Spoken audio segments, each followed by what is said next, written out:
আসসালামু আলাইকুম। গণজাগরণ কণ্ঠ টিভির পক্ষ থেকে সবাইকে স্বাগতম। আপনাদের সাথে আছি আমি মোহাম্মদ শুভ।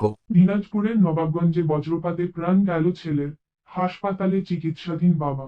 দিনাজপুরের নবাবগঞ্জে মাঠে কাজ করার সময় বজ্রপাতে ইব্রাহিম 17 নামের এক যুবকের মৃত্যু হয়েছে।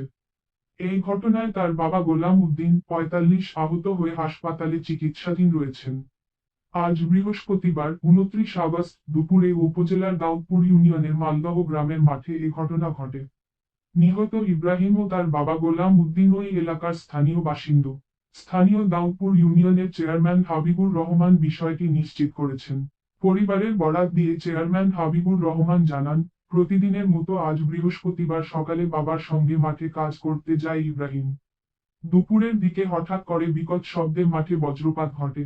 এতে বাবা ও ছেলে গুরুতর আহত হয়।